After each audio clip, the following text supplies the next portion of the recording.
اللہ کی قسم میرے نبی کا فرمان ہے، معاف کرنے سے عزت گھٹے تو مجھ سے لے لو، معاف کرنے سے عزت نہیں گھٹتی۔ ہے ایک بچے نے معافی مانگی اور ماں اس کو کہہ رہی تو اتنا بے غیرت ہو گیا ہے کہ تو نے معافی مانگی۔ ماں کہہ رہی تو اتنا بے غیرت ہو گیا تو نے معافی مانگی۔ ماؤں کا یہ سبق ہوگا تو اولاد کیا کرے گی؟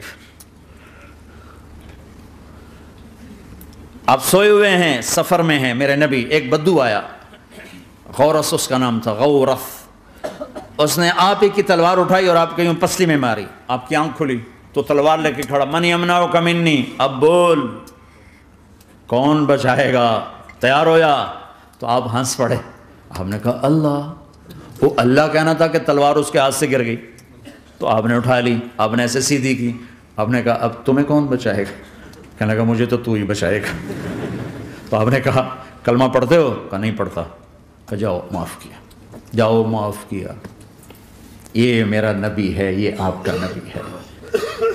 ہم تو خالی کسی کوئی اوئے کر دے تو ہم اس سے بات چیت چھوڑ دیتے۔ تو میرے بھائیوں میں نے بات لمبی کر دی، لیکن احباب جمع ہے میر حال دل کہہ لے، پھر التفات دل دوستاں رہے نہ رہے۔ اپنی زندگی کو واپس لاؤ اللہ اس کے رسول کی طرف، اللہ اس کے رسول کی طرف، اللہ اس کے رسول کی طرف۔ تبلیغ اس کو سیکھنے کی ایک خوبصورت محنت ہے۔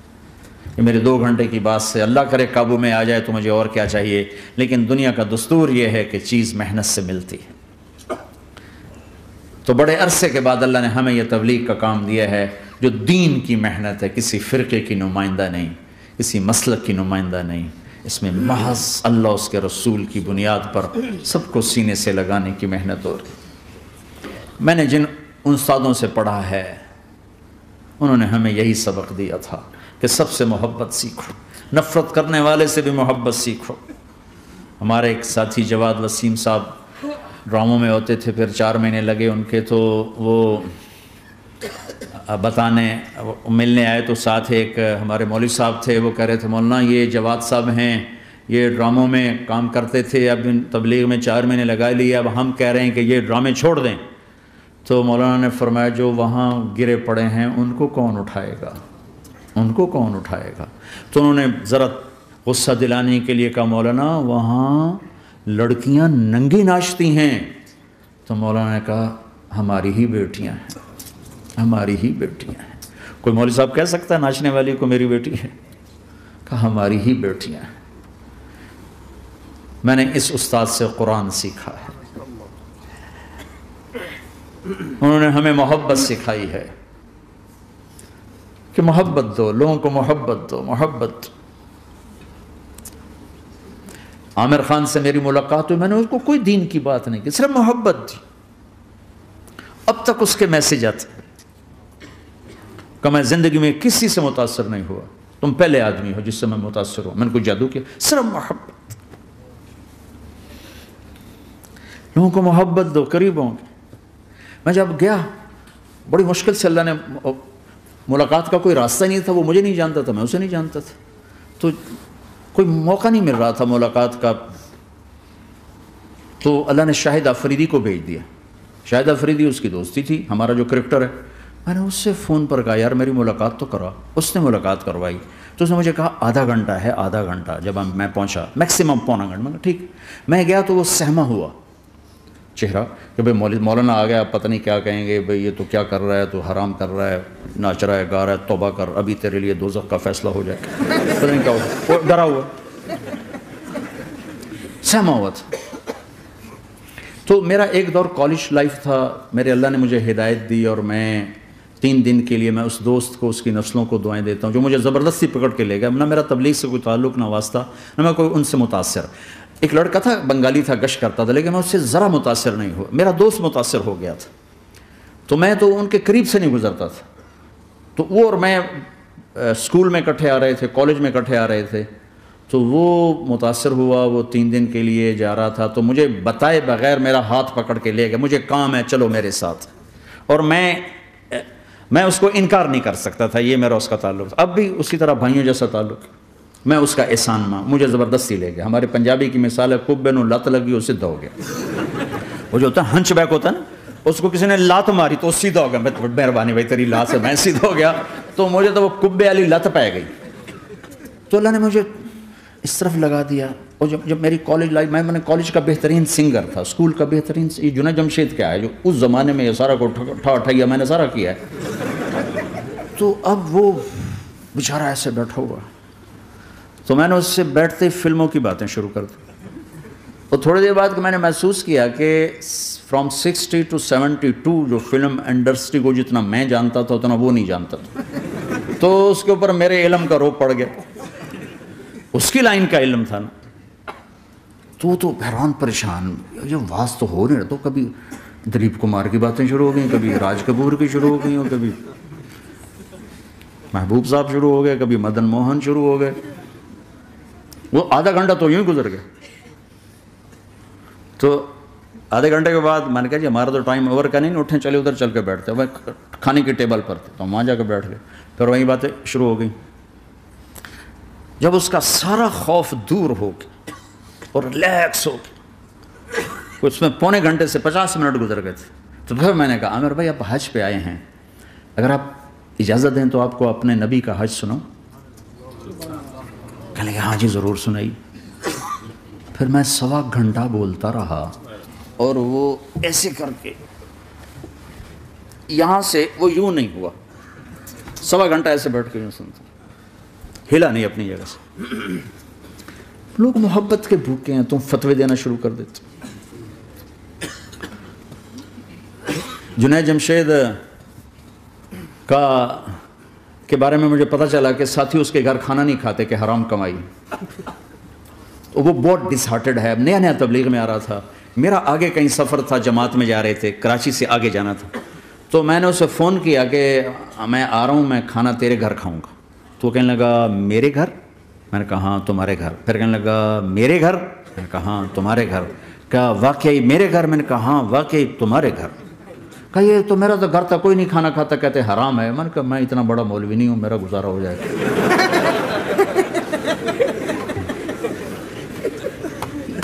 کچھ عرصے بعد وہ 4 مہینے کے لیے جماعت میں چل رہا تھا. لوگوں کو محبت. میں رائمنڈ میں بیٹھا تھا، ایک شخص آ گیا، کہا جی وہ مبارک سینما لاہور میں تھا، اس کا مالک آ رہا تھا چند دنوں سے رائمنڈ. آج وہ کچھ گھر سے لے کر آیا تو ایک دی وہاں کسی رائمنڈ میں کسی کو پیش کی تو اس نے انکار کر دیا، میں نہیں کھاتا، آپ کی کمائی حرام ہے. تو بہت زیادہ شرمندہ ہو رہا. میں نے کہا اسے لے آؤ جلدی سے میرے پاس. وہ اس کو لے کر آئے تو میں نے کہا جی کیا نام ہے؟ کہا جی ہارون. کیا کرتے ہو؟ تو اس نے سر یوں کرنا، وہ چھوٹا سا بزنس ہے. میں نے کہا کیا بزنس ہے؟ بہت چھوٹا موٹا بزنس. میں نے کہا بھائی بتاؤ تو صحیح. سینما ہے. سینما ہے. میں نے کہا کون سا سینما؟ مبارک سینما.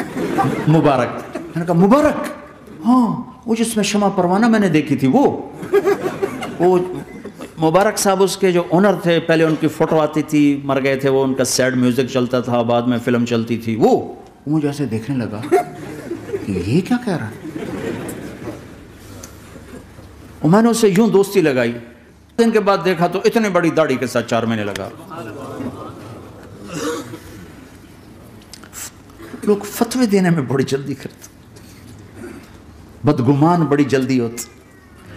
کسی میں 100 خوبیاں ہوں، ایک کمی ہو، سری پہ کانٹا پھیر دیتے.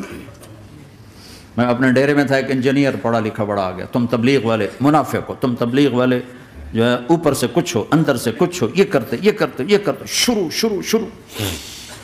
میرے ڈیرے میں تھا، مجھے بولنا نہیں تھا، میرا مہمان تھا. مہمان تو جوتا بھی مارے تو ہمیں سہنے کا حکم ہے. میں چپ کر کے سنتا رہا. جب وہ سارا کچھ بول بیٹھا تو میں نے کہا بھائی صاحب اللہ تعالیٰ نے پرفیکشن نہیں مانگی، کاؤنٹنگ کہا ہے، کاؤنٹنگ کروں گا. 100 نمبر نہیں مانگے، کہا ہے میں کاؤنٹنگ کروں گا، اگر تمہارے 51 ہوئے تو باقی معاف کر دوں گا.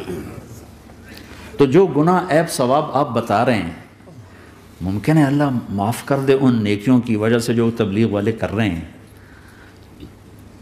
اور کسی کو برا کہنا یہ اپنے برا ہونے کی پہلی نشانی ہے. میرے نبی نے فرمایا کسی کے برا ہونے کے لیے یہی کافی ہے کہ دوسرے کو برا کہے. یہ میں اسے نہیں کہا، یہ ویسے آپ کو بتا رہا ہوں، اس کو یہ میں نے نہیں کہا. آپ سے عرض کر رہا ہوں کہ میرے نبی نے فرمایا کہ کسی کے برا ہونے کے لیے اتنا ہی کافی ہے کہ دوسروں کو برا سمجھو۔ میں نے کہا اللہ نے کاؤنٹنگ رکھی ہے، کاؤنٹنگ، اور میں نے کہا یہ جو حکومت پاکستان ہے یہ کوئی اتنی اچھی حکومت نہیں ہے، لیکن یہ بھی اپنے رعایا کے لیے اتنی رحم دل ہے کہ جو لڑکا 33 نمبر لے اس کو پاس کر دیتے ہیں، 67 نمبر نہیں لیے کوئی بھی نہیں کہتا کہ تو فیل ہے، سب کہتے تو پاس ہے، تو پاس ہے، تو پاس ہے۔ فیل ہونے کا تانا کوئی نہیں دے سکتا، پاس ہے، ٹھیک ہے۔ میں نے کہا اللہ اس حکومت پاکستان سے کروڑوں گنا زیادہ مہربان ہے، پتہ نہیں کون سی نیکی پہ مہربان اگر جاؤ، لیکن جو کہ مزاج بن گیا ہے تنقید، یہاں تک ایک کہنے لو جی دیکھو جی نور جہاں 27 رمضان مر گئی، شب قدر مر گئی، میں کہا اللہ تے کیس کرو ہن جا، اللہ تے مقدمہ کرو، بھائی نور جہاں 27 رمضان کو کیوں مر گئی؟ 27 رمضان کو کوئی آدمی اپنی مرضی سے مر سکتا؟ اتنی مقدس رات، اتنا مقدس دن، تو کوئی بات تو اللہ کو پسند آئی جو اس کی موت دی؟ لیکن ہماری عادت بن گئی ہے کمیاں پکڑنا، ٹانٹنگ کرنا، چھلنی کر دینا سینہ، اپنے اب دھنی اپنی دھن، تجھے کیوں فکر ہے اے گل دلے صد چاک بلبل کی، تو اپنے پیرہن کے چاک تو پہلے رفو کر لے، کیوں اوروں کے عیب دیکھ دیکھ خود بھی اپنے غیظ و غضب میں اور اپنے حسد کا شکار اور کبھی بغض کا شکار، ارے اندھے بن جاؤ گا، مجھے کچھ نہیں نظر آتا، میں صرف خوبیاں دیکھوں گا، عیب نہیں دیکھوں گا۔ لوگوں کو قریب کرو، پیار کرو، محبت دو، بیوی خامند کو محبت دے، اظہار کرے، خامند بیوی کو محبت دے، اظہار کرے۔ میرے نبی نے فرمایا بیویوں کے لیے زیب و زینت اختیار کرو، میرے نبی نے فرمایا اپنی بیویوں کے لیے زیب و زینت اختیار کرو، اور عورتوں کو ترغیب دی، فرمایا ام سلمہ میرے لیے ایسے میک اپ کرتی ہے جیسے جنت کی حور اپنے خامند کے لیے میک اپ کرے گی۔ کیا خوبصورت زندگی بتائی۔ ہم عائشہ کو لقمے بنا بنا کے کھلاتے تھے، محبت تو۔ 2 گھنٹے کی ملاقات کے بعد جب ہم نکلے تو نیچے تک چھوڑنے آیا عامر خان۔ حج کے بعد میں نے کہا ایک ملاقات اور ہو جائے گا، ضرور ہوگی۔ پھر اس کا میسج آیا کہ میں مدینے چلا گیا ہوں، معذرت چاہتا ہوں۔ میں نے کہا میں مدینے آ جاؤں گا، میں مدینے پہلے ہو آیا تھا حج سے پہلے۔ تو اس نے کہا کہ آپ 14 تاریخ کو آ جائیں، 4 سے 6 کا ٹائم میں نے آپ کے لیے رکھا ہے۔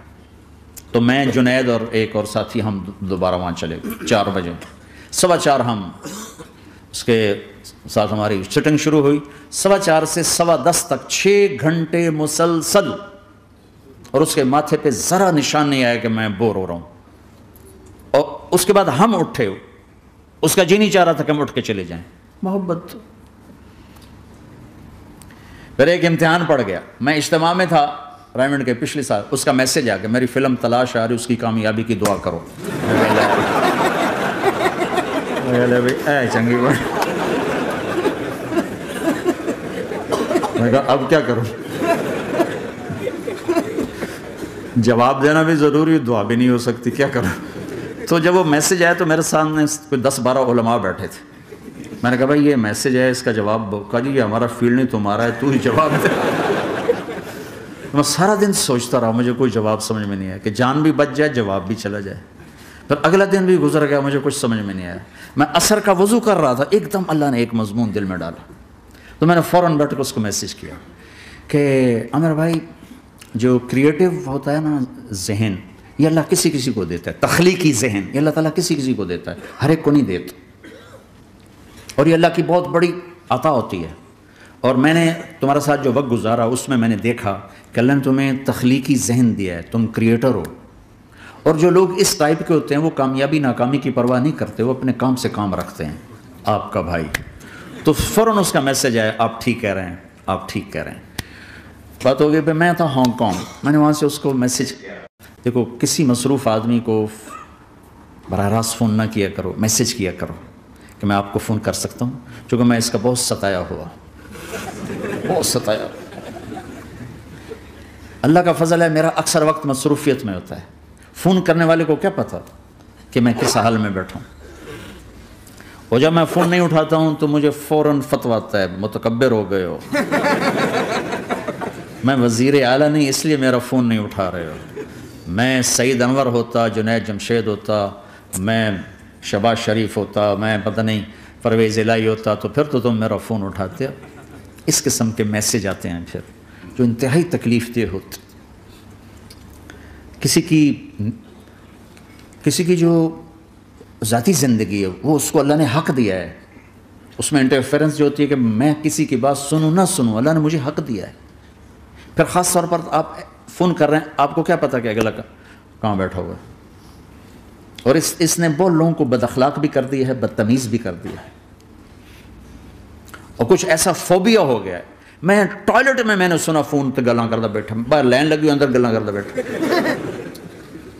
اور یہ ہمارے جو سوداگر ہیں تاجر پاکستانی, یہ ٹوائلٹ میں بیٹھ کے سودے کر رہے, چک لو بیچ لو کر لو, اور بے وقوفو پیشاب تو ٹھیک کر لو.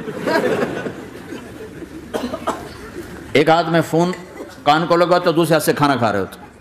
ارے اپنی جان کے دشمن نہ بنو کہ کھانا کھاتے ہو صرف کھانا کھاؤ, فون آف کر دو. بیوی کے پاس بیٹھے ہیں, خوش گپیاں ہو رہے ہیں, ٹرن بیوی تو پارا ہو گیا. آپ ان سے سبق سیکھو جو ہفتہ اتوار چھٹی کرتے ہیں, واقعی چھٹی کرتے ہیں, فون بھی ان کا آف ہوتا. تمہیں کون سا ہابڑا پڑ گیا ہے کہ سوتے ہوئے بھی فون, بیوی کے پاس بیٹھے ہوئے فون. کسی کی نجی زندگی میں, پرائیویٹ زندگی میں اس قدر دخل اندازی, یہ بدتمیزی کی انتہا ہے. چونکہ میں اس کا دکھی ہوں, اس لیے مجھے نہیں پتا یہاں تمہارے یہاں کیا دستور ہے, لیکن میرے ساتھ یہی ہوتا ہے کہ ایک نمبر سے 30 کالیں آ رہی ہوتی. ایک دفعہ میں بھول گیا, فون بند تھا, میں رات کو نفلوں میں تھا, جب سلام پھیر کے بستر پایا تو دیکھا 80 کال ایک نمبر سے آئی تھی, ایک نمبر سے 80.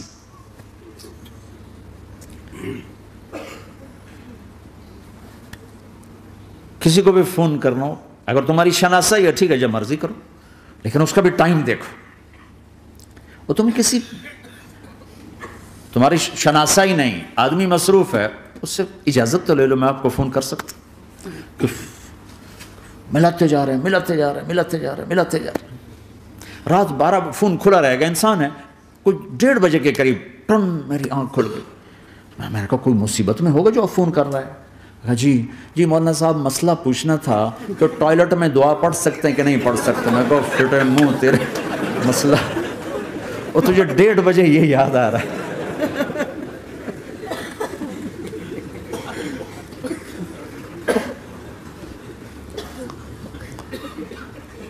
اس فون نے بہت دکھی کیا لوگوں کو. اس کے آداب سیکھو. جس دن چھٹی ہو فون بند کر دو, اپنے بچوں کے ساتھ رہو, بیٹھو فون بند کر دو, اپنے بچوں کو ٹائم دو, بیوی کو ٹائم دو, ان کا حق ہے یہ. وہ میرا بھائی ہارٹ اسپیشلسٹ ہے نا, وہ فون بند نہیں کر سکتا ہے کہ پتہ نہیں کب کوئی ایمرجنسی آ جائے کب. تو میں جب اس کے گھر ہوتا ہوں تو میں اپنی بھابھی بیچاری کی بے بسی دیکھتا ہوں. وہ لگی ہوتی ہے کبھی موڈ میں, کبھی ضرورت میں, اوپر سے ٹن تو بیچاری کا وہ پارا جاتا ہے, لیکن وہ بھی جانتی ہے کہ بیچارہ بے بس ہے, کہ چونکہ ہارٹ کا مرض ایسا ہے کہ ہر وقت ایمرجنسی ساتھ لگی ہوئی, تو انتہائی ڈسٹرب ہے بیچاری وہ خامد کے فونوں سے. تو میں نے اسے میسج کیا کہ میں طارق جمیل ہانگ کانگ میں آپ کو فون کر سکتا ہوں, میں آپ کو فون کر سکتا ہوں. میں ہمیشہ اسے, اب بھی میرا فون پہ رابطہ ہے, میں پہلے اسے میسج دیتا ہوں میں آپ کو فون کر سکتا ہوں. اگر اس کا جواب نہ ہے پھر میں نہیں کرتا ہوں. کبھی وہ خود کر لیتا ہے, کبھی وہ میسج دے دیتا ہے کہ کال کر لیں. تو تھوڑی دیر بعد اس کا فون آ گیا, کیونکہ میں اس وقت دلی میں ہوں, کانفرنس میں تھا, تو میں نے آپ کا میسج دیکھا تھا, میں اٹھ کے باہر آ گیا ہوں, ابھی آپ سے بات کر کے پھر میں جاؤں گا. تو اسے باتیں کرتے کرتے کہنے لگا آپ کی دعا سے میری فلم کامیاب ہو گئی. میں کہا یا اللہ میں کوئی نہیں پیتی تھی نا.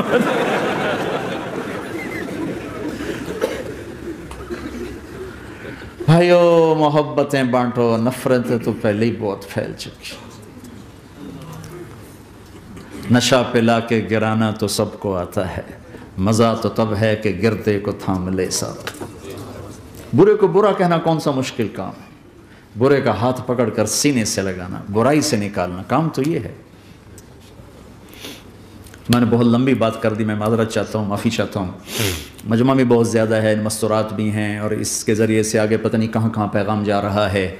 اور ہر گھر کا یہ روگ ہے کہ دل پھٹے ہوئے ہیں، اور اس کے پیچھے دو چیزیں، ایک زبان کا غلط استعمال ہے، ایک دل کا بغض ہے۔ دو پہ قابو پالو، زبان پہ قابو پانا سیکھ جاؤ، چونکہ اونچ نیچ ہمیشہ رہے گی، اور اپنے دل کو بغض سے دھونا سیکھ لو، تو انشاءاللہ العزیز اللہ تبارک و تعالیٰ آپ کو یہاں بھی جنت کا مزہ چکھائے گا اور آگے بھی جنت عطا فرمائے گا۔ میں نے اپنی بیگم سے کہا کہ تیرے اخلاق کا پتہ چلے گا جب تو ساس بنے گی، ماں ہو کر تو ہر ماں بچوں پہ فدا ہوتی ہے، جس دن تو بہو گھر میں لائی اور اس کے ساتھ تو نے بیٹی والا معاملہ کیا تو پھر میں تیرے اخلاق کو سلام کروں گا۔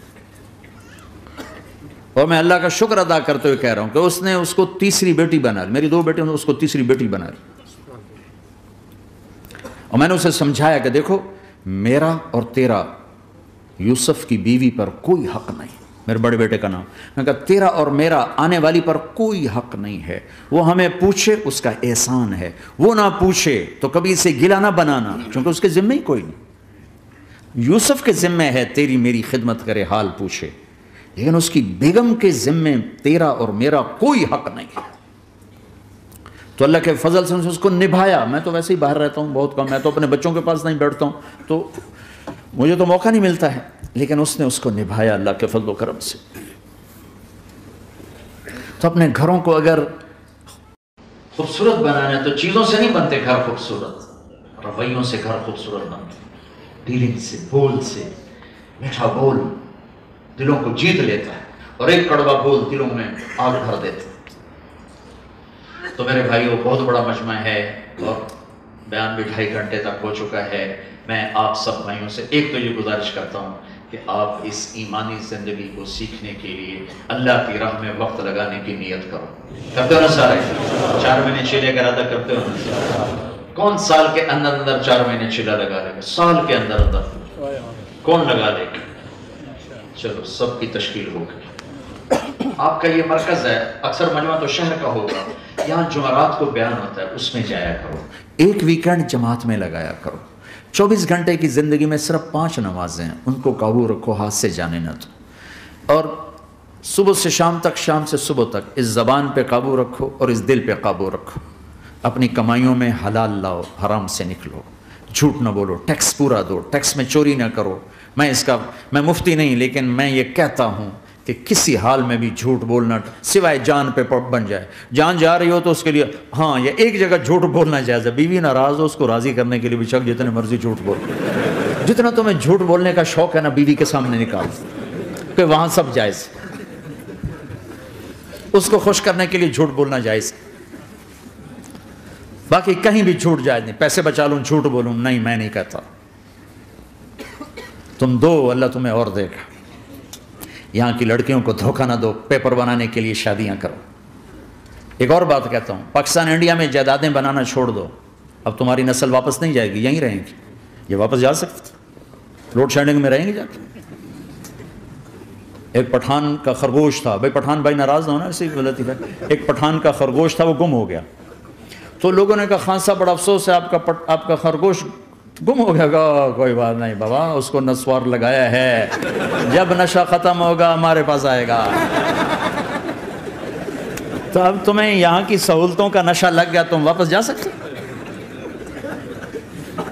تو پاکستان میں جائیدادیں بنانا چھوڑ دو، یہاں مال خرچ کرو، جہاں کمایا ہے وہاں خرچ کرو، یہاں کی حکومت کو نفع ہو، یہاں کے لوگوں کو نفع ہو۔ ہندوستان میں جائیدادیں بنانا، بنگلہ دیش میں، پاکستان میں جائیدادیں تم بناتے ہو، پیچھے قبضے ہو جاتے۔ اور کئی دفعہ میرے ماموں کا بیٹا یہیں رہتا، وہ پیچھے پلاٹ بنا کے ادھر آتا، پیچھے 4 دیواری ہو کے قبضے ہو چکے ہوتے، اب سال 2 سال کیس لڑتے رہو۔ یہاں خرچ کرو، یہاں غریبوں کو دو، یہاں مسجدیں بڑی بناؤ۔ دیکھو اتنی بڑی مسجد کتنی چھوٹی ہو گئی۔ اسکول بناؤ، اپنے کالج بناؤ، یونیورسٹیز بناؤ۔ جو پاکستان انڈیا بنگلہ دیش سے آتا ہے، میں ہاتھ جوڑ کے ان سے معافی مانگتا ہوں، چندہ یہیں دو، اس مسجد کو دو، کتنی بڑی مسجد ہے، یہاں کتنے مدارس ہیں ان کو چندہ دو، کتنے غریب لوگ ہیں ان کو دو، اپنی زکوٰۃ یہیں خرچ کرو، اپنے صدقے یہیں خرچ کرو۔ ہاں کوئی آفت آ جاتی ہے ضرور کرو، تمہارے پیچھے رشتہ داروں میں کوئی تکلیف آ جاتی ہے ضرور خرچ کرو، لیکن جائیدادیں بنانے پر مت خرچ کرو، تمہیں ہمدردانہ مشورہ دے رہا ہوں۔ اور جو وہاں سے چندے مانگنے آتے ہیں، مسجد بنا رہے ہیں، مدرسہ بنا رہے ہیں، ان سے کہو جی 18 کروڑ آدمی نہیں بنا سکے تو میں کہاں سے بناؤں، انہیں سے کہو وہ آپ کو بنا کے دیں۔ میں آپ کو دیانتداری سے یہ بات کوئی نہیں ہے، یہ جرات کوئی نہیں کرے گا، میں آپ سے دیانتداری سے بات کہہ رہا ہوں. اور اکثر یہاں سے پیسہ جاتا ہے فضولیات میں خرچ ہو جاتا ہے، چاہے کوئی چندہ لے کے جاتا ہے چاہے کوئی ویسے جاتا ہے. اور یہ میں میرپور گیا، میرپور تو میرپوریوں کے گھر دیکھے 2.5 3 کروڑ کے گھر بنے، اندر بھینسیں بندھی ہوئی. میں کہا ایک کام تو 2,500 ہی ہو سکتا. ساری دنیا میں لوگ مکان کرائے پر دیتے ہیں اور وہاں کرائے پر بلاتے ہیں کہ کرایہ لے لو یہاں رہو. اب بھائی تم نے پاکستان جانا ہے، انڈیا جانا ہے، بنگلہ دیش جانا ہے تو ایک گھر بنا لو چھوٹا سا جس میں تم خود جا کے رہ سکو. لیکن وہاں تم جائیدادیں بنانے کی فکر کرو تو یہ پاگل پن چھوڑ دو، تمہاری نسل واپس نہیں جائے گی، نسوار لگ گئی ہے. یہاں بجلی جاتی نہیں، وہاں بجلی آتی نہیں، پھر کیا کرو گے؟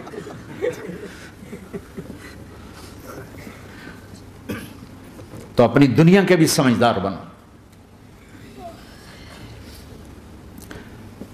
یہاں تمہاری نسل بڑھ رہی ہے،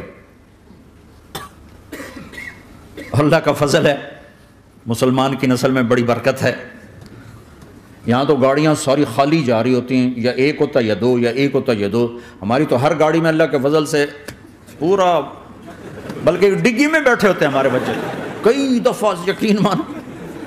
اور پی سی بھور بن، کتنی وہ بڑی جگہ اور کتنے وہ یعنی بڑے وہاں مہذب لوگ جاتے ہیں. ایک دفعہ وہاں کوئی میرا بیان تھا، میں گیا تو ایک گاڑی اندر داخل ہوئی، اندر بھی بچے بھرے ہوئے، ڈگی میں بھی بچے بھرے ہوئے.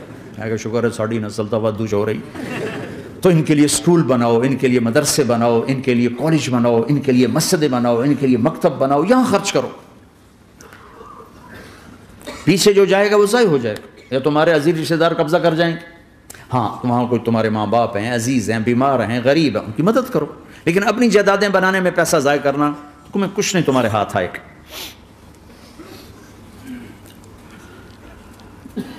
نیت کرتے ہو سارے؟ اب ایک آخری بات کہہ کے دعا کرتا ہوں کہ دیکھو بھائی بہت بڑا مجمع ہے اور ماشاءاللہ 95% مجھے نوجوان نظر آ رہے ہیں. یہاں سے آج صلح کر کے اٹھو اور توبہ کر کے اٹھو. اللہ سے مانگو کہ آج ہم توبہ کر کے اٹھیں، کہ توبہ ایک ایسا عمل ہے جو پچھلے سارے گناہ دھو دیتا ہے، سارے دھونے دھو دیتا ہے، سارے گناہ معاف کر دیتا ہے.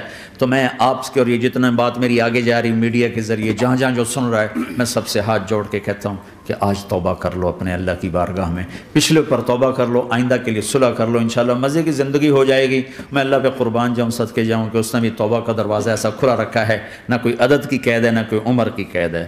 نہ یہ کہتا ہے 1000 دفعہ توڑ دی تو پھر قبول نہ ہوگی، نہ یہ کہتا ہے 60 سال عمر گزر گئی تو پھر توبہ قبول نہ ہوگی، بلکہ کہتا ہے ما لم یغرغر، جب تک تیرے گلے کا سانس باقی ہے تیری توبہ کا انتظار رہے گا. اور پھر ساتھ یہ کہتا ہے کہ تو اتنے گناہ کر کے زمین سے اٹھا کر آسمان کی چھت کو لگا دے، پھر ایک دفعہ کہہ دے یا اللہ معاف کر تو میں سارے ہی معاف کر دوں گا، ولا ابالغ، مجھے پرواہ بھی نہیں ہوگی، پرواہ بھی نہیں ہوگی. میرا ایک شاگرد ہے کراچی میں، اس کے مسجد کے ساتھ ایک عورت تھی، وہ لڑکیاں سپلائی کرتی تھی. کس قدر بدترین کام. اس نے، میرے شاگرد نے اس عورت کے بیٹے سے دوستی لگائی اور اس کو میرے بیان کی کیسٹ دے دی. اس نے کہا یہ سن لینا. اس نے گھر میں جا کے لگا لی. اس کی ماں کام کرتے ہوئے چلتے پھرتے سن رہی، کانوں میں آواز پڑ رہی.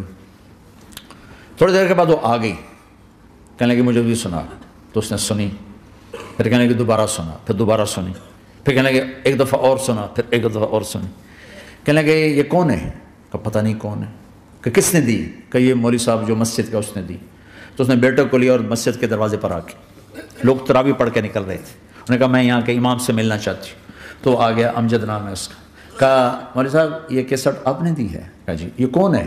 کہ میرا استاد ہے. کیا نام ہے؟ طارق جمیل. کہا اس نے کہا ہے کہ جتنے بھی گناہ کرو توبہ کرو تو قبول ہو جاتی ہے، تو میری توبہ قبول ہو سکتی ہے؟ تمہیں تو پتہ میں کیا کرتی ہوں. کہا ہاں بے بی توبہ تو سب کی قبول ہے. کہ اچھا پھر میں تمہیں گواہ بناتی ہوں، میری توبہ، میری توبہ. اور اگلے دن مسجد میں آنا شروع کر دی تراویح میں، اور دعا کرے یا اللہ اگر میری توبہ قبول ہے تو مجھے اٹھا لے، اگر میری توبہ قبول ہے تو مجھے اٹھا لے، اگر میری توبہ قبول ہے تو. زور زور سے دعا کرتی. عورتوں کے اس میں جس طرح عورتیں نماز پڑھتی تھی.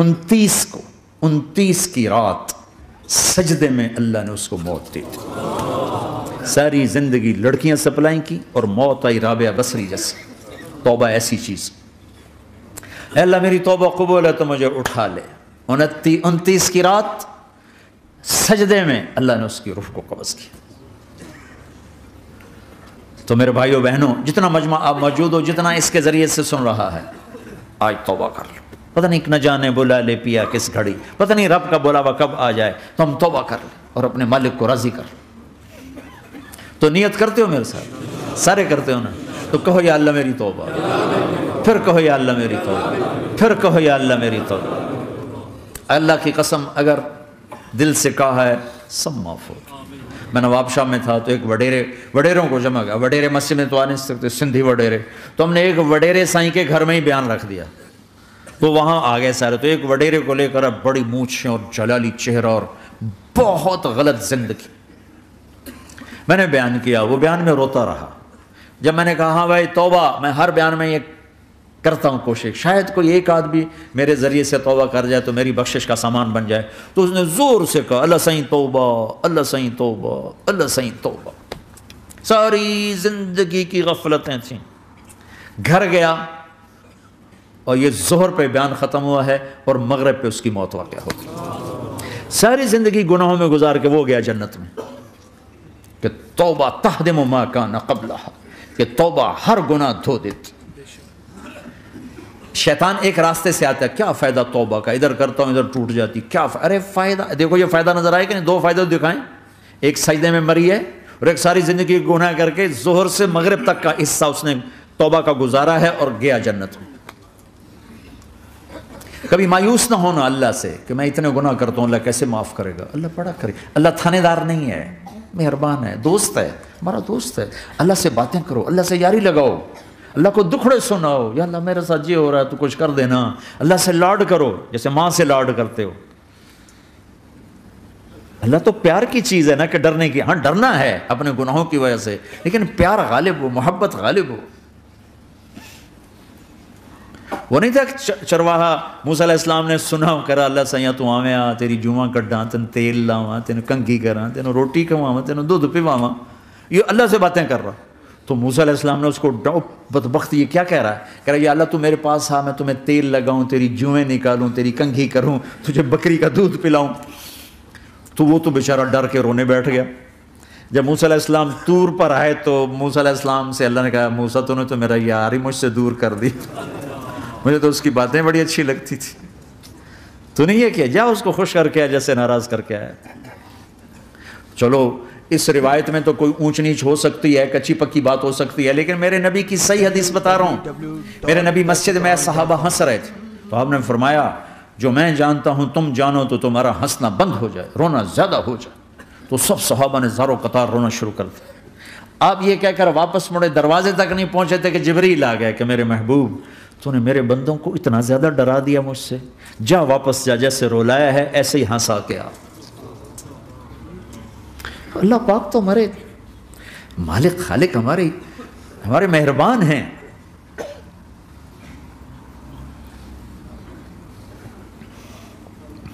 اللہ کو نہیں سنائیں گے تو کس کو سنائیں گے؟ تو جب کبھی توبہ ٹوٹ جائے اللہ کے واسطے مایوس نہ ہونا، پھر کر لینا، پھر کر لینا، پھر کر لینا، معاف معاف معاف۔ پتہ نہیں کون سی توبہ پکی ہو جائے، پتہ نہیں کون سی توبہ پکی ہو جائے۔ تو نیت کرتے ہو سارے بھائی؟ اب بہت بڑا مجمع آئے ہو، چھوٹا سا دو چھوٹے سے تبلیغ کے کام، ایک جمعرات کو مرکز میں جاؤ، ایک 3 دن ہر مہینے لگاؤ، ہر مہینے کسی بھی جماعت کے ساتھ چلے جاؤ، تو انشاءاللہ آپ کو فائدہ ہوگا۔ جس جماعت میں 3 دن میں لگے اور میں نے کہا بس 4 مہینے لگاؤں گا، 4 مہینے اللہ نے تقدیر لکھی تھی، تو میں آگے چلا گیا رائمنڈ سے مل گئی جماعت، سارے ان پڑھ، سارے بڑی میری عمر 18 سال اور سب 40 سال سے اوپر، 60 70 اور سب ان پڑھ اور سب ڈیرہ اسماعیل خان کے دیہاتی، اور اتنے غصے والے کہ جماعت میں روز لڑائی ہوتی تھی۔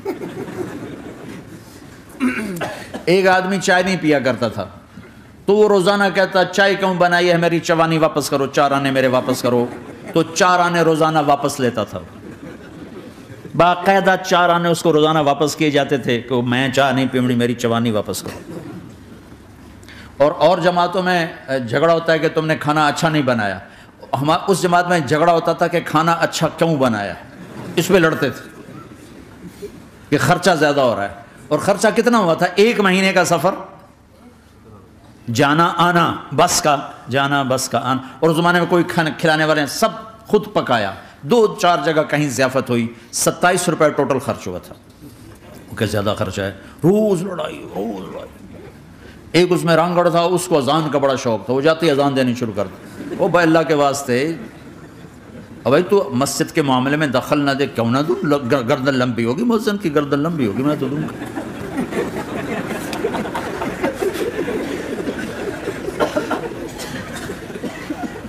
وہ امیر بھی چٹا ان پڑھ تھا، بالکل ان پڑھ، مطلب عجیب وہ نمونہ تھی جب، یعنی اس میں ہر ایسا ایلیمنٹ موجود تھا کہ میں بستر اٹھا کے بھاگ جاؤں. لیکن مجھے اسی سے فائدہ ہو کہ تبلیغ معلوماتی محنت نہیں ہے، تبلیغ صفات کو سیکھنے کی محنت. علم کو سیکھنے کے لیے مدرسے ہیں، علماء ہیں، تبلیغ تو صفات کو سیکھنے کی محنت. ایمان کیسنا بنا. میں جب واپس آیا تو میں بیٹھا تھا مسجد میں، تو ایک شخص نے پوچھا آپ کہاں گئے تھے، کتنا سفر تھا؟ میں نے بتایا. کہنے کہا آپ نے کیا سیکھا؟ انہوں نے مجھ سے کہا آپ نے کیا سیکھا؟ میں نے کہا میں نے اپنی مرضی کے خلاف کرنا سیکھا. کہا ماشاءاللہ ماشاءاللہ، آپ نے بہت سیکھا بہت سیکھا. وہ ساری زندگی اس سے پہلے اپنی مرضی پہ گزری، اپنی چاہتیں، اللہ نے ماں باپ سے دیا ہوا بہت کچھ، لیکن جو میری بنیاد بنی وہ سفر تھا جس میں روز لڑائی ہوتی تھی. تو کسی بھی جماعت میں چلے جاؤ، ویکنڈ چلے جاؤ، یہ نہ دیکھو کون ہے کون ہے، چلے جاؤ. اس جانے میں اللہ کی ہدایت کا نظام چھپا ہوا ہے. اور تم میں کوئی 2 ایسے نہ ہو جو لڑے ہوئے ہیں. اٹھتے ہی صلح کرنا. میاں بیوی میں کھٹ بٹ ہے، اٹھتے ہی صلح کرنا.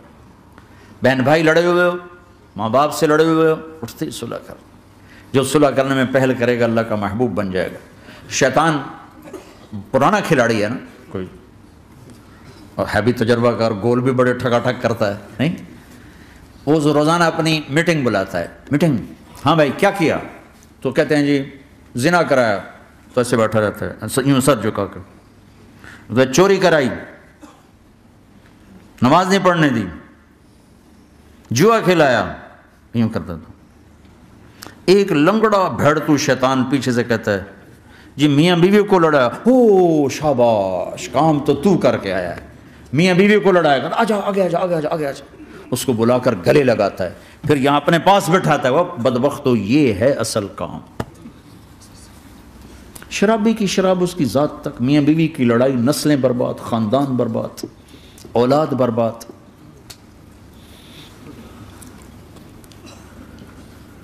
تو آپس کا معاشرہ بناؤ، اسلامی معاشرہ بناؤ، محبت والا، درگزر والا.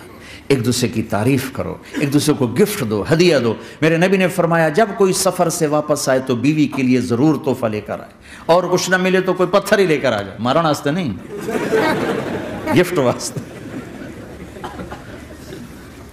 اور بیوی سے اللہ کے نبی نے کہا جو بیوی اپنے خامند کو ویلکم کرتی ہے دروازے پر خوشی کے ساتھ، تو اس کو اللہ کی راہ میں جہاد کرنے والے کا آدھا اجر ملتا ہے.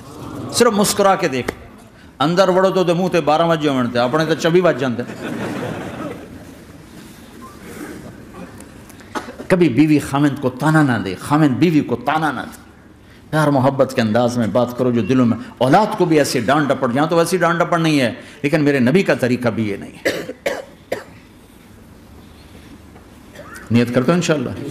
درود شریف پڑھو. اللہم لک الحمد کما انت اہلہ فصل علی محمد کما انت اہلہ وفعل بنا ما انت اہلہ انک اہل التقوی و اہل المغفرہ. اے میرے مولا، تیرے ماننے والے بندے بندیوں کا جمع غفیر ہے، بہت بڑا مجمع ہے. میرے اللہ اس غفلت کی جگہ میں یا اللہ یہ تیرے نام لینے والے جمع ہوئے ہیں، تو بھی نظر کرم فرما، نظر کرم فرما، نظر کرم فرما. محبت کی نکاح دے، محبت کی نکاح دے، محبت کا معاملہ فرما. ہم ٹوٹ چکے ہیں، ہمیں جوڑ دے. ہم بکھر چکے ہیں، ہمیں سمیٹ دے. ہم پریشان حال ہیں، ہمارا بن جا یا اللہ.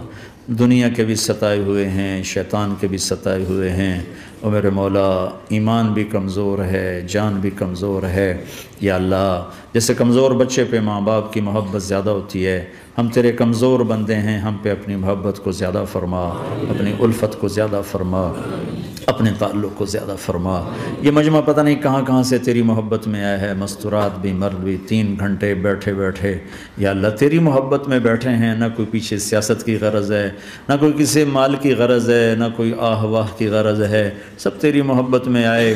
اے میرے مولا تو ہم سب کے دلوں کو اپنی محبت کے لیے قبول فرما لے، قبول فرما لے یا اللہ۔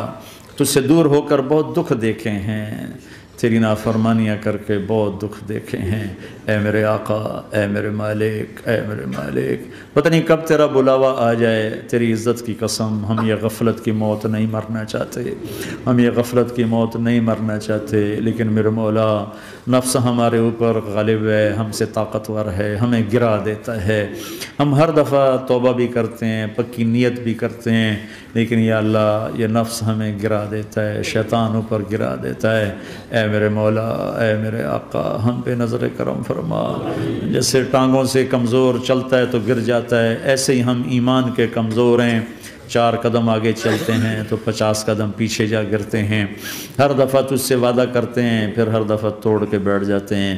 اے رب کریم ذوالجلال اللہ، اے مہربان کریم حنان منان اللہ، آج ہم تیری بارگاہ میں توبہ کر رہے ہیں، تو ہمیں نظر محبت دے دے، نظر عنایت دے دے، اس دل کو قبول فرما لے، ان قدموں کو، ہاتھوں کو، آنکھوں کو قبول فرما لے، ان میں سے ہر کمی نکال دے، ہر گناہ نکال دے یا اللہ، ہماری جسمانی کمیاں بھی دور کر دے، ہمارے سر سے لے کر پاؤں تک، ہمارے سر کے دماغ کے یا اللہ فطور نکال دے، بیماری نکال دے، آنکھوں کا غلط دیکھنا نکال دے، آنکھوں کی بیماری نکال دے، کانوں کا غلط سننا نکال دے، کانوں کی بیماریاں نکال دے یا اللہ، یا اللہ ہاتھ کی، پاؤں کی، دل کی، سینے کی، پھیپھڑے کی، گردوں کی، ہڈیوں کی، گوشت کی، پوست کی، کھال کی، یا اللہ ہر قسم کی بیماریوں سے ہمیں نجات عطا فرما دے یا اللہ۔ اس مجمع کی حفاظت فرما، ان کی نسلوں کی حفاظت فرما، جو ہمارے بچے اس ماحول میں گم ہو گئے ہمیں واپس عطا فرما دے، جو بچیاں اس ماحول میں گم ہو گئی ہمیں واپس عطا فرما دے، اور جو تیرے دین پر جمے ہوئے ہیں انہیں ہمت عطا فرما، انہیں روشن نشان بنا، انہیں مشعل راہ بنا، انہیں ہدایت کا نمونہ بنا، ان کو ہدایت کا چلتا پھرتا یا اللہ نمونہ بنا دے، ہدایت کا سورج بنا دے یا اللہ، سچائی ہمارا زیور بنا دے، سچائی ہمارا حسن بنا دے، اپنے اور اپنے حبیب کی محبت ہمارے دل کا وظیفہ بنا دے، اپنے حبیب کی محبت ہمارے دل کا وظیفہ بنا دے یا اللہ، ہم سب سے راضی ہو جا، اس مجمع سے راضی ہو جا یا اللہ، ہم نے توبہ کی، اس پہ میں پختہ فرما دے یا اللہ، اس مسجد کو آباد فرما، ہماری مساجد کو آباد فرما، ہمارے مدارس کو آباد فرما، مکاتب کو آباد فرما، جیسے نسل بڑھ رہی ہے ویسے دین کی ضروریات بھی بڑھ رہی ہیں، انہیں اپنے غیب سے پورا فرما، انہیں اپنے غیب سے پورا فرما، انہیں اپنے غیب سے پورا فرما یا اللہ۔ ربنا آتنا فی الدنیا حسنہ وفی الآخرۃ حسنۃ وقنا عذاب النار، وصلی اللہ تعالی النبی الکریم، آمین برحمتک۔